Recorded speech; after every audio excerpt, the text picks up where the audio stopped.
That's awesome. Well, you got an Irishman and a Canadian talking about American sport. I mean, that's great. That shows you the baseball dream. I was going to say the American dream, the baseball dream. So let me ask you. I think it's really cool to hear the story of people, right? Like how they became where they are today. So, what was Coach Freeborn like growing up? Give us a feeling of what led you to baseball. Hmm. Um, like I said, grew up in Canada. Like I did play hockey up until 13, 14, but I just was never I definitely struggled, like even basketball, like I was always good, like one-on-one, even hockey, like had some of the skill set, but then come game time, I probably wasn't, I knew it wasn't my sport. And, was very good at some other sports, tennis, volleyball, but just baseball was always just kind of that sport where I definitely kind of stood out. Like I talked about earlier, being a lefty does help, right? And I always just kind of was able to throw strikes. I didn't necessarily throw hard when I was younger, but I threw a lot of strikes, and I always competed when I went on the mound. Um, and I started to get some MLB like looks, like, some scouts when I was 15, 16. I started to throw harder, and, kind of 86, 87 at a very young age kind of stood out in Canada, and was definitely on that path, and realized that maybe I should stick with baseball, and glad I did. Absolutely. Right. Hockey is not one I'm no not very good on the rollers. But I have tremendous respect for people that do. And listen, I mean, you know this. I mean, baseball in Canada is soaring. I would Yep. argue because of World Baseball Classic. Even the Blue Jays seem to be really good the last 10 years. I mean, they've been competitive. So, Yep. what do you think? This is totally off the reservation question, but what do you think the future looks like for baseball in Canada? Yeah, I mean, growing up, obviously, like that did help pique my interest in baseball. Like when the Blue Jays won, the back-to-back World Series there when I was younger. I mean, that definitely grew the game, I think, in baseball, or kind of sparked some interest there. Um, I played on the junior national team in grade 12, and was fortunate enough to play with some very good players like Justin Morneau and Russell Martin and Jeff Francis and Jim Henderson, some guys that had a very high impact in the bigs, and there's always been lots of talent in Canada. It's just kind of a matter of I don't know, I guess like a lot of our better hockey players are good baseball players too, right? And even just with some of my coaching, it's kind of trying to find that, are you going to make it to the NHL? Maybe not. Baseball might be a better ticket, right? Like Larry Walker and Justin Morneau both had to get released in junior hockey before realizing I'm going to try Okay. baseball, right? So there's lots of talent here. It's just a matter if they kind of maybe stick with it, or realize that baseball could be their future. Mike Soroka is a good example. He's from, my hometown in Calgary, and he definitely kind of picked baseball. I think he was kind of 13, 14, and realized that was going to be his thing, and probably worked out well for him. So Absolutely, yeah. Well, let's dive into sidearm pitching and sidearmnation.com. I'm going to give it an awesome plug for you because I love the shirts you have. I should have them with me. I love the shirts. I love even the dugout mug, everything that it represents. But when did you specifically start looking at sidearm, or was that from the beginning? And how did that evolution take place? um I dropped down a couple times in college, and I remember my coach kind of telling me like, why did you do that, right? And like I actually honestly kind of almost got in trouble for it, and it felt good. Like I threw, like, I mean, it was a couple times just kind of for fun, but it was almost like, why, you were throwing well, like why did you do that? So I it never even crossed my mind until my first season of a professional ball in indie ball with Calgary. And it was basically one of those things. I was going to get released. I had like a 6.75 ERA probably halfway through the season. I'm pretty sure the manager called me in his office to release me. Basically, that's what, I kind of got the impression, but he basically gave me like a second chance. Like, hey, have you ever thought about dropping down? And I guess in a way, I kind of maybe thought I would have done it maybe like when I was like 35 or 36, like maybe at the end of my big league career, right? When you're younger, but dropped down right away and went out to the outfield. And luckily I kind of had, John Huizinga was our closer with Calgary at the time, and he's a sidearm pitcher. So I kind of had someone very quickly to help me out. Hopped on the mound, threw a bullpen, and the manager liked what he saw and literally threw me in the game that day, and I got my first ever professional win. So it was a very interesting, like I kind of went from getting released basically to getting my first ever professional win. And I literally think I faced the same three hitters the night before, and I think they went like double, like single double. And then I faced the same three guys the very next day, and it was like strikeout, ground ball, strikeout. And it just felt way easier on my arm. I was never going to be a guy that was going to light up the radar gun. So I didn't lose any velocity. That was the nice thing. Like my 85 from my sidearm slot is going to look a lot faster than my 85 from my regular normal poo throwing lefty arm slot. So I was not, I was never, I got up to 91, which apparently that's not even hard anymore, right? Like back in the day, a lefty like 91, not bad, right? It still wasn't, I wasn't consistent 91, but nowadays that's like a change up, which is scary. Like yeah, they've totally changed the game, right? Everyone's throwing 100, it seems like now. Yeah. That's well, let me ask you this. So yeah, in some ways that was kind of like your Hail Mary pass. And I had nothing to lose. Yeah. I'm glad. Well, thank God that you had that coach versus the one in college, because that could have totally thrown you off and then you never would have attempted it. So that's amazing. So, I mean, Scott Efros is a good example, right? Of somebody whose career was essentially over and he started dropping down. Yep. Did you talk to him during that time? Or I know you've had him on, by the way, great podcast, Sidearm Nation podcast. Make sure you check that out. But did you all ever talk about that specifically, like that time when he changed over? And yeah, I mean, yeah, kind of that's been the fun part with creating Sidearm Nation, is just kind of hearing other players' stories of kind of why they dropped down and kind of what that looked like, right? And I think Scott's a good example. Like he actually did throw hard, right? Like he was kind of that 94, 95 from over the top, but from the sounds of it, it was just, kind of flat and kind of hittable, right? And almost kind of was told by, the organization, like something maybe needs to change if you want to get to that next level. And didn't balk at it and kind of, okay, yeah, let's try this. And obviously helped them make it to the bigs, right? So sometimes it's going to be the coach, sometimes it's going to be the organization, sometimes though it's going to be the player himself, right? That sometimes it's just kind of like I kind of mentioned on the show a bunch, like just kind of having that self-assessment and kind of seeing where you stand in the bullpen, or if you're pitching not well. Like hitters are always going to kind of dictate, if they're comfortable in the box and if they're barreling up the baseball, then maybe something needs to change. Well, Scott Efros, if ever you're watching this, we miss you. We miss you. Man, he was amazing coming out of that bullpen. I mean, you just felt the game was essentially over. But man, I'm so thrilled he's on the Yankees. He's doing good. Of course, he had the injury, but he's going to come back stronger than ever.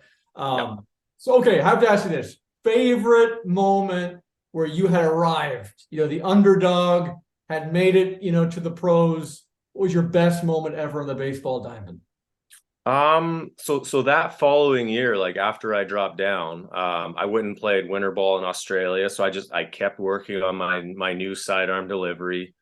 And then that following season, I made the All-Star game in the Northern League, which, I know it's not around anymore, but it's probably kind of like the American Association now.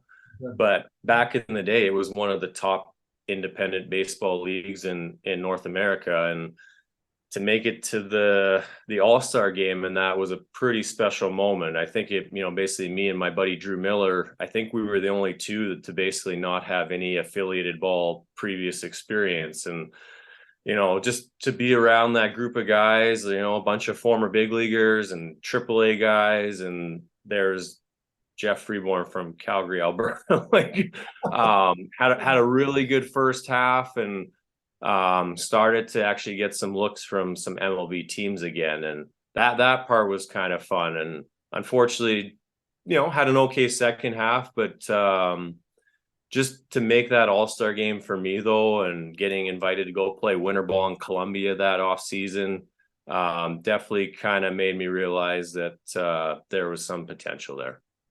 All right, so we're going to go even deeper. We're going to dig even deeper. Is there a specific at bat that you remember that you were like, how did that just happen? Or that you felt you had arrived? And is there any moment you can remember on the mound?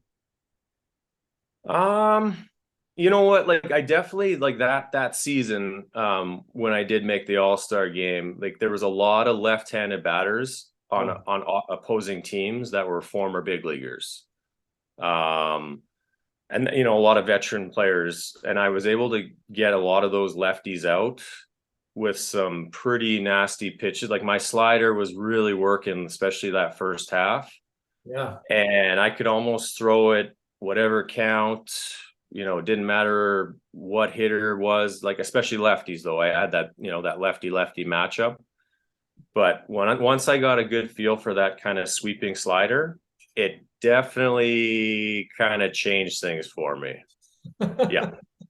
So not necessarily maybe one set at bat or something, but just kind of that half a season where I would start to kind of really narrow down my slider. Yeah, definitely changed things. The best momentum of your life at that point in your playing career. Absolutely. Well, we have a mutual friend, brother RJ Swindle, Yep. in Charleston. And I remember on YouTube, I don't know why they took it down, but you can see him striking out Carlos Delgado. And I'm like, oh my gosh. I mean, that's just amazing, just to see that at bat, right? Well, I think he was on the Phillies or he was on the Brewers, I forget which team he was on. But I watched him strike him out. I was just like, that's just gotta be. He didn't throw that hard, RJ. Like, I think he got to the bigs topping out at like 83, 84, mixed up his arm slots, but that's kind of the cool part. I mean, RJ is definitely an underdog, right? As far as making it to the bigs out of indie ball, right? But to make it to the bigs only throwing 83, 84, that's don't see that very often, right? And yeah. Well, and I would argue, and tell me if you agree or disagree with this.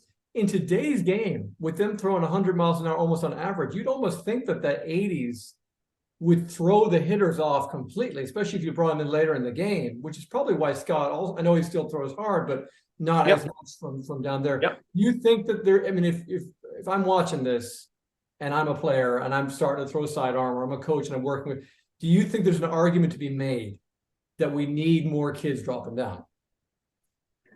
I mean, as much as the game is going to go velocity, and it is, right? I mean, good and bad. I got mixed feelings about it, right? I mean, just because you throw hard doesn't mean you know how to pitch, right? You're almost a thrower instead of a pitcher. But as much as the game is about that, there's always going to be a need for guys to be, funky in the bullpen and mix up the hitter's timing. At the end of the day, like, pitchers are supplying the velocity to the hitter, so all the hitter has to do is barrel it up, and the pitcher's doing the work for you, right? So, and even, hear it all the time, like hitters are trained, when I'm throwing batting practice, it's just the usual over the top. I'm not trying to get guys out, basically 4-seam fastball. Here you go, hit it as far as you can. And hitters are already struggling a little bit with that, right? So, but they're trained to kind of face over the top pitcher, right? So whenever they see a guy from a lower arm slot, not many hitters are standing in the box, or in the, the warm-up circle, and they see a guy throwing sidearm. Not many hitters are like, oh, great, like, I want to face this guy. At the end of the day, like, not that they're giving up their at bat, but at the same time, they're not necessarily having that same comfortable feel, especially against like a righty, right? Some, righty that comes in to face a lefty, that's a little bit different story. But if it's the same side hitter, they're not exactly digging in their heels in the box like they would be a guy over the top. Absolutely. It's funny. Years ago, I used to, play MLB The Show, if you were gamers on here watching, and it used to annoy me when I'd have to face a side armor. Like, oh no, like I had all these hits and now I got to face this guy. And it's funny, even in a video game, Yeah. harder to pick up, Yep. just that like half a second or whatever. All right. So let's talk about your coaching career. I have talked to some amazing people that played for you. I'm going to give a shout out to Miles. We're going to have him on at some point. Miles has an amazing story coming back. Yes, you definitely should. And Yep. looking forward to that. But what was it like transitioning from a player who gave it his all, and you did, to being a coach looking for talent, but looking for heart even more? So I'm not gonna lie, like I definitely needed like some time off from baseball. Sure. Yeah, when I stopped playing, I actually just, I not that I hated the game, but I was definitely maybe a little discouraged. I probably, injuries kind of forced me to kind of shut it down, and got into golf. I realized I could hit a golf ball 400 yards, which apparently isn't normal. So I ended up doing long drive golf and made it to the Remax Worlds 3 times in a row, and kind of did that little circuit for a while and some charity tournaments, and kind of a completely different world than baseball, but at the same time, like and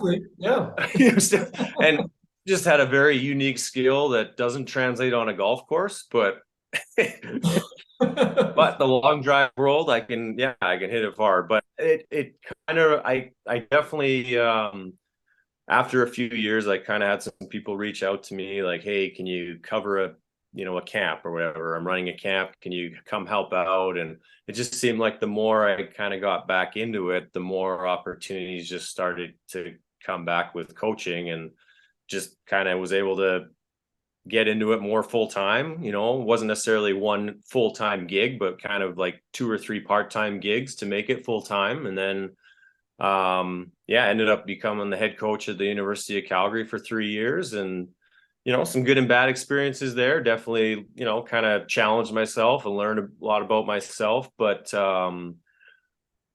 deep down, like at the back, like Cider Nation was kind of something I kind of started to think about while I was doing golf, and just probably realizing when I dropped down, there wasn't really much online when I did. So hopefully was able to kind of create a platform to help guys that are either debating on dropping down or have dropped down or thinking about drop down, and hopefully just a community for them to just get some help. So step down from the University of Calgary to kind of focus a little bit more on Cider Nation, but I'm also starting to kind of enjoy kind of the scouting and recruiting side of baseball. So absolutely. I'll still always coach, but I'm definitely going to be picky about kind of what I do. I love just going to like tournaments and stuff, like kind of getting together with a group of guys for 2 weeks and seeing what you can do. But like a season, it can be a bit of a long grind for sure. Oh my goodness, absolutely. Well, it's what I love about what you're doing. I'm just going to give my 2 cents on it. Is you are coaching still. You're coaching a lot of people. You're giving a lot of hope to people. Even a 33-year-old who is from Ireland and never really played that. I mean, in an actual league, I think it was like the equivalent of middle school and a little bit of high school. But you're coaching people all over the world. I mean, if you go on Sidearm Nation, just the Twitter feed or Instagram, you see people from Japan and Korea, and it's just great. And now they're following me, which is fun, and we're having conversations, which is amazing. And I do want to say this: I am proud to be on your team. I want everyone watching this to know this. One of the proudest moments of my life was in a place called Fort Lauderdale.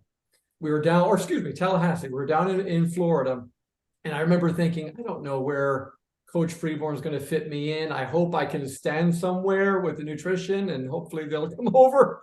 And then I hear, and then not barking out orders, but Coach Freeborn saying, all right, go over here for conditioning, here for pitching. and go to Coach Eric for nutrition in the dugout. And I was like, I've made it.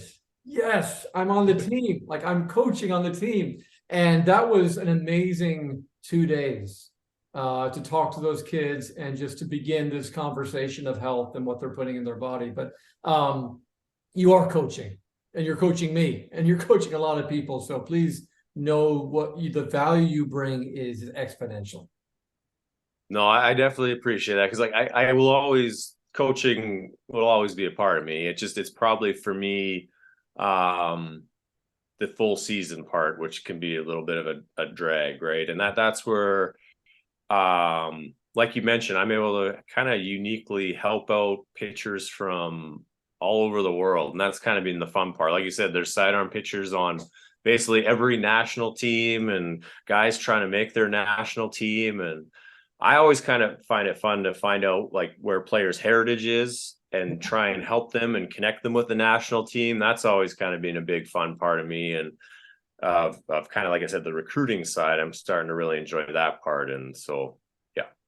Well, we see the maple leaf, we see their Canada being represented well, and show them the full t-shirt there. You've got your sidearm. I mean, that is such a cool logo. When I first saw that, I was like, that's Major League Baseball, but just from the side. I love yeah, that. my buddy kind of created the logo for me, and he did an awesome job. And yeah, it's been fun. Like definitely, I didn't really know the direction it was going to go with Sidearm Nation. Originally, it was just kind of the interviews, and wasn't planning on doing camps, but got kind of interest about maybe doing them. So that's kind of where that came from. And you know, the apparel, wasn't planning on that, but just kind of evolved into that, and the podcast. And so just it's kind of been a bunch of everything that just kind of kept happening. Like even with this jersey, I put together 3 kind of semi-pro teams for 3 different tournaments, and that was never necessarily part of it, but it's also at the same time it's been the fun part of it as well. So Absolutely. No, I mean, and there's no limits to what you can do or how many lives you can touch. I think that's what really is amazing. Like when I wear that shirt that you're wearing, just without the awesome maple leaf, and I want to get Irish flag there too.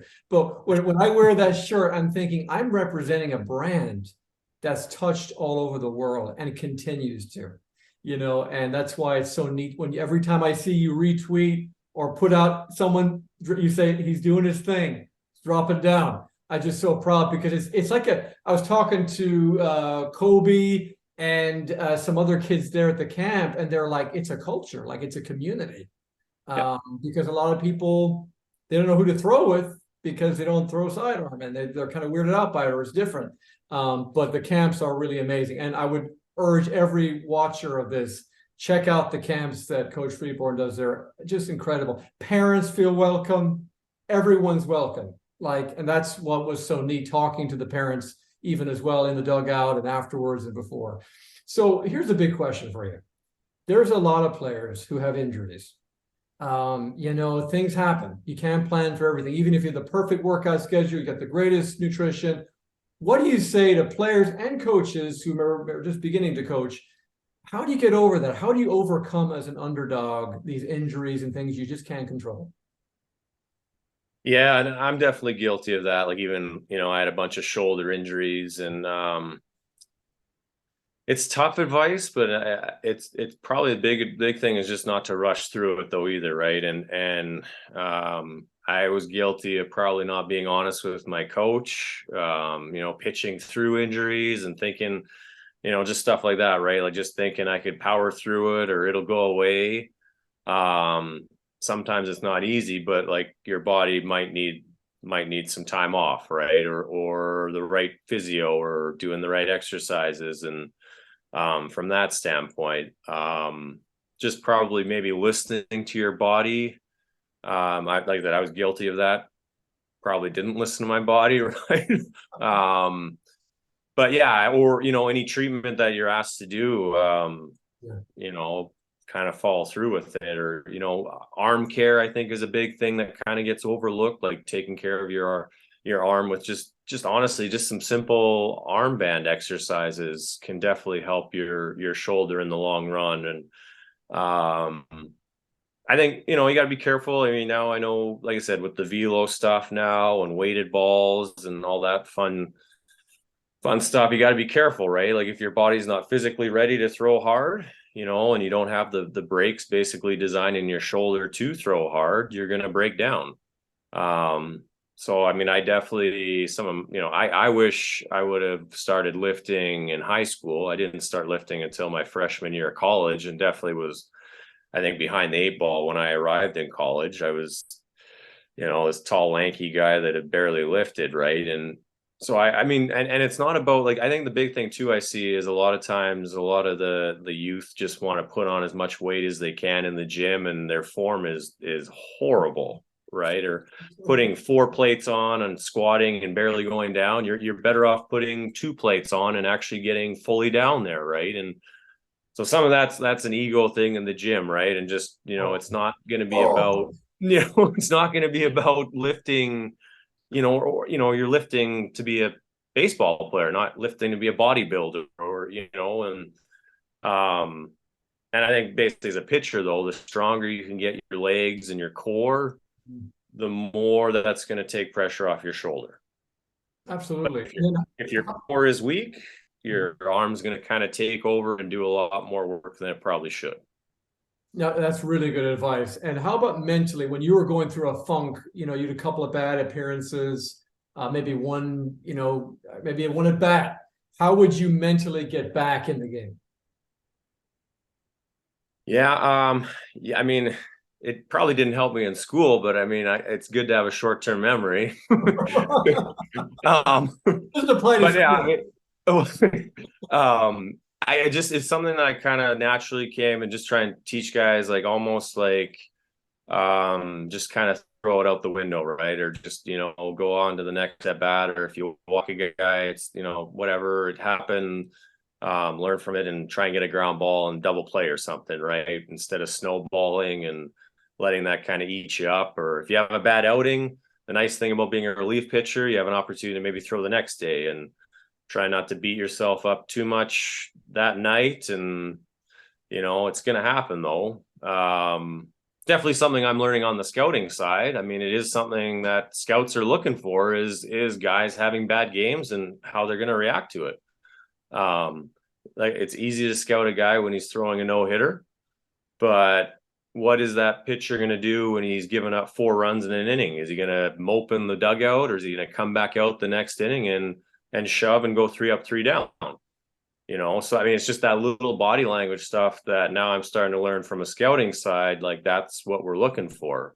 Hitting wise, it's easy to scout when a guy's 4 for 4 with 2 doubles and 2 home runs, right? He's having a great day. But when he's 0 for 4 with 4 strikeouts, what's he going to do playing defense? Just, little stuff like that.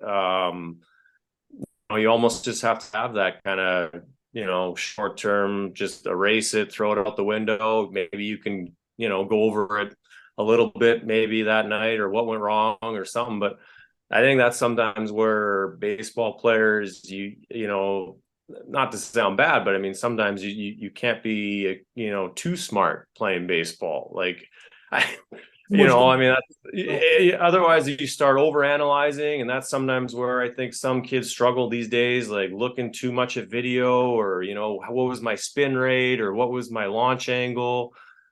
At the end of the day, like when you're in the box facing the pitcher, you're not thinking about that. When you're throwing against the hitter, you're not thinking about spin rate. I hope not. Like you shouldn't be, right? I mean, it's a tool that you can definitely use afterwards, but you're not on the mound thinking about what your spin rate is. You definitely shouldn't be. You vote for the hitter. Exactly. Well, you can do that in a bullpen and work on stuff. That's all good. But when it comes game time, it's you versus the hitter. And that was always something I was able to kind of just flip that switch on, and just kind of, I was able to kind of have that killer mentality on the mound. And that's definitely how I got as far as I did. Off the field, I'm pretty easygoing guy, easy to get along with most people. But on the mound, I mean, nothing against my dad, but if I was facing my dad, I'm gonna I'm gonna pitch inside. If I hit him, I hit him, or I'm gonna try and get my dad out, right? So Exactly. Hey, hopefully listen, you got to have the mound presence, right? You got to be in the game. I mean, yeah. well, what's amazing about baseball is, we live in a world today of instant gratification. Let's just be honest. We live in a world where people expect things, but Ted Williams, the greatest hitter of all time, got 4 out of 10. So 400 batting average. So he failed 6 out of the 10 times. That wouldn't do well on a paper or an exam. That would be a terrible score, 40%. But, speak to that for a minute. Like, players need to learn that they have to lose in order to win. Like, you learn more from your losses than your wins, right?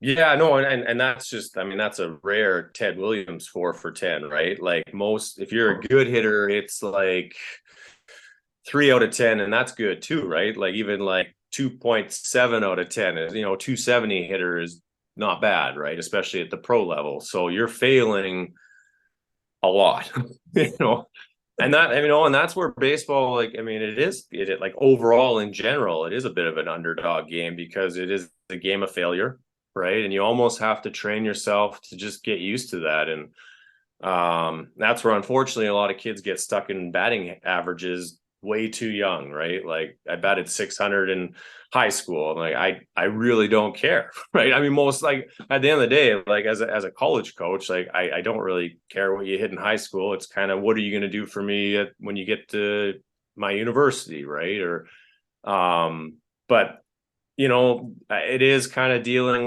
with that adversity, and ultimately it's learning from your failure though, right? And like hopefully realizing, why did you go for 4? Like, or you could go for 4 and you could barrel up 4 baseballs and they could be 4 line drives. I would rather see that than 3 for 4 with 3 broken bat little bleeders. In a weird way, like some kids struggle with that. They'd rather go 3 for 4 and bat 750, and but then you got 3 broken bats and maybe an expensive day. But I would rather you line drive and hit 4 rockets, like line drives or deep fly balls, and you barreled up, right? But that's the part I think that kind of sets some better hitters apart, and even from the pitching standpoint, right? If you're breaking bats and maybe you gave up 2 runs that day, but you gave up a couple hits, but they were good pitches, and just the hitter got lucky. Sometimes it happens, right? Maybe on the box score it doesn't look good, but at the same time, if you threw good pitches and you knew you had good stuff that day, all good.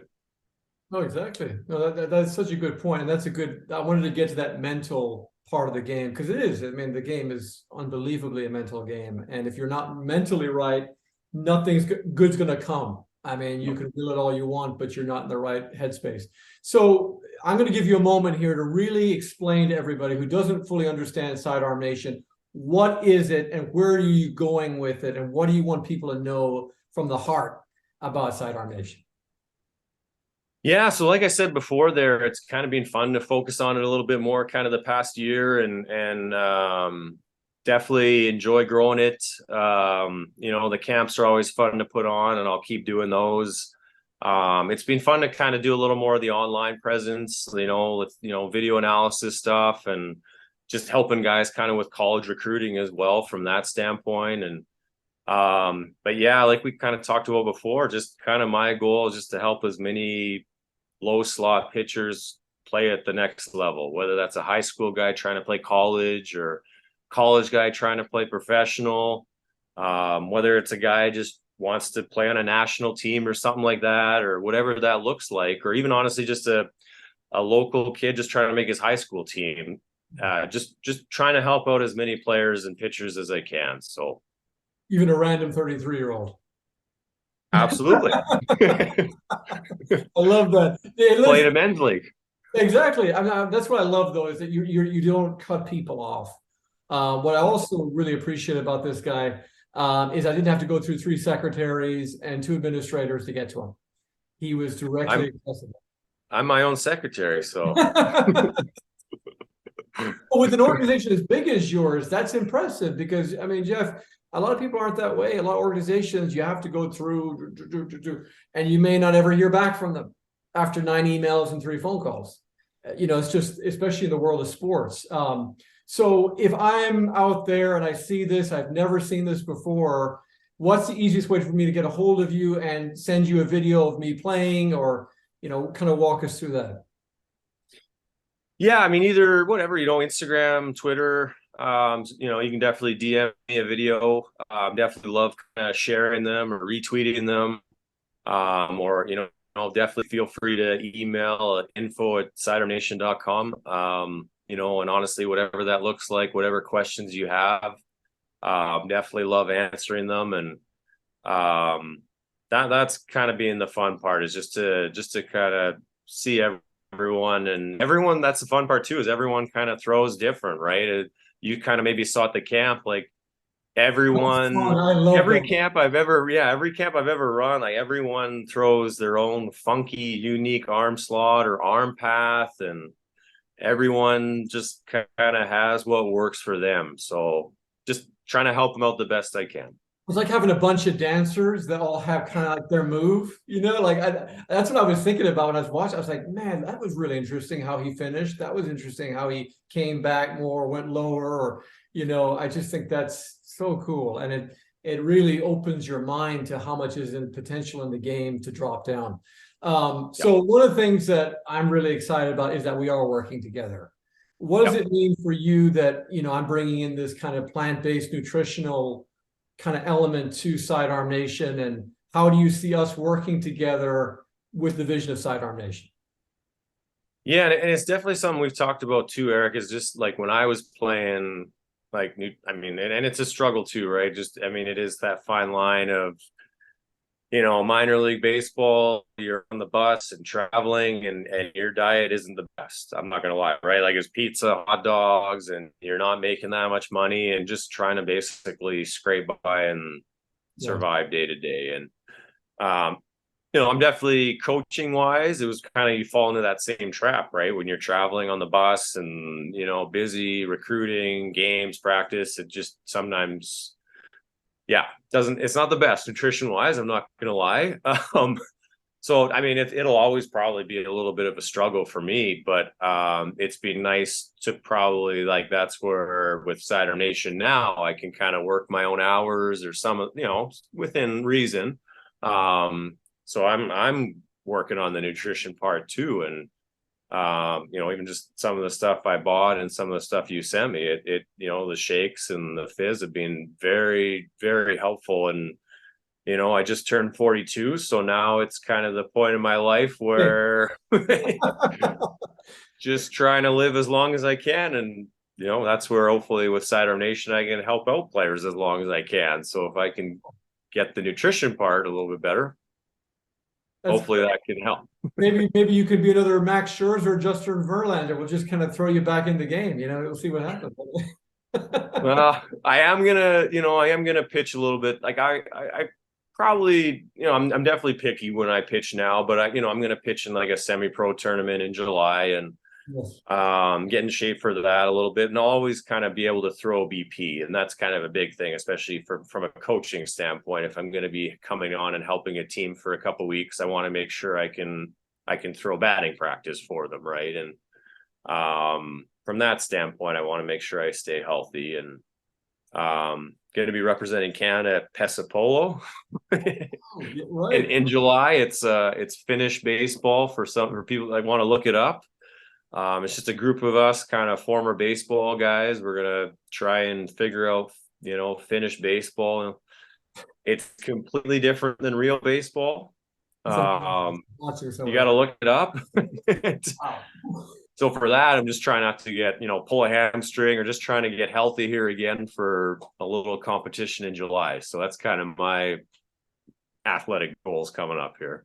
That's amazing. Well, one of the things that is awesome is how big this world is, and how many people want this community that you're offering. They want to connect with people on I'm I'm just going to say it, the greatest sport on earth. It is baseball. And they want I believe so. I was like, we were on the same show for that reason, but they want to connect with people from all over the world. And that's what you're bringing to the table.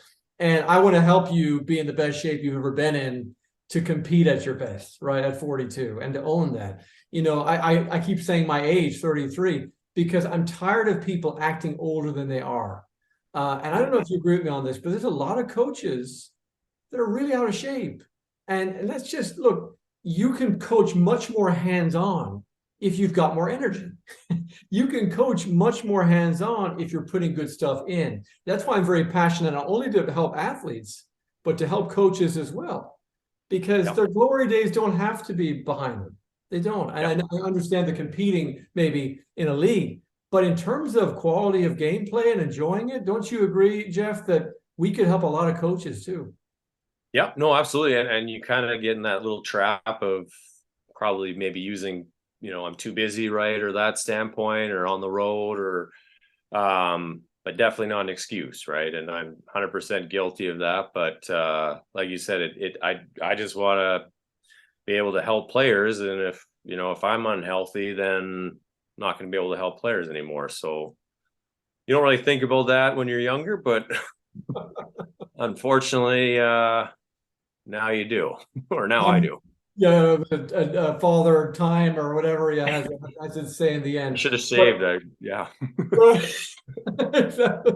when I saw that 90-year-old playing softball up in, I think it was Connecticut, and he was one of the best on his team, I'm like, there's no excuses. If he's 90 and playing, come on. So that's part of what I want to do. So final question for you. So Eric, the Underdog, Underdogs Unite, and we're going to be doing a video series together. I'm very excited about that, bringing on some really cool guests for that. It'll be kind of another part of this. What do you say to people who watch what I'm doing, which is underdogs coming together, right? And saying, this is our time. We're not slaves to the past. We're not going back to a place to where, someone said something negative to me. I had a bad experience. I used to play and now I don't anymore. What do you think about what I'm trying to do with letting underdogs rise up right now and claim their life? No, it's awesome to see. And like underdogs definitely, they have a special place, right? And like, they're definitely, for me, I'll always cheer for the underdog, right? And whether that's a team or a player, or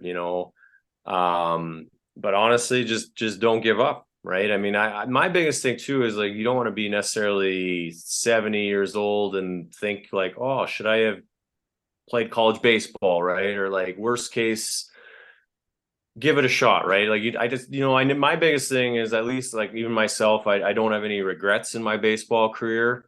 Maybe some injuries here and there, but at the end of the day, all good, right? Like, I gave it my best, and sometimes you can't control that stuff, right? But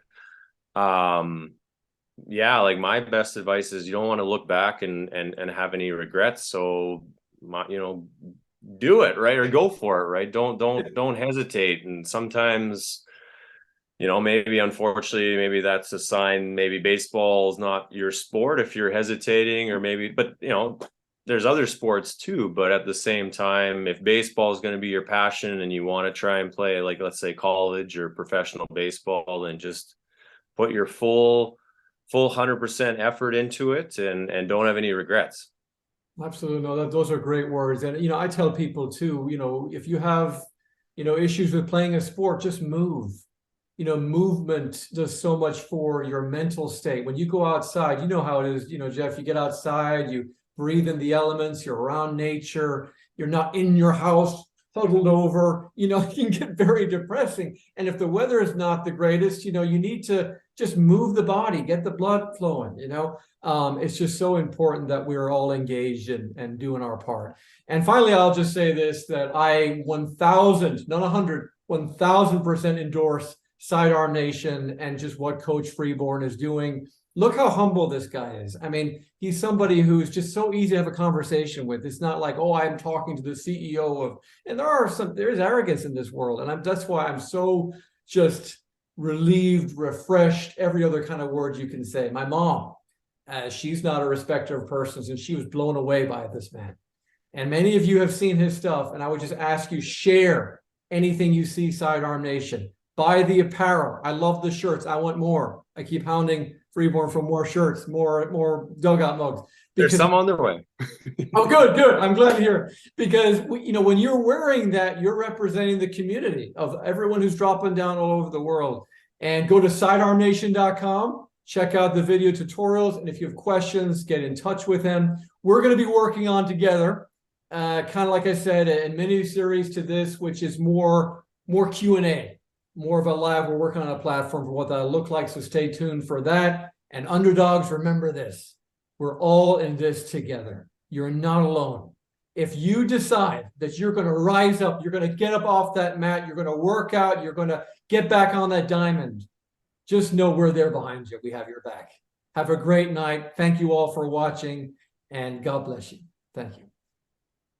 Thanks, Eric.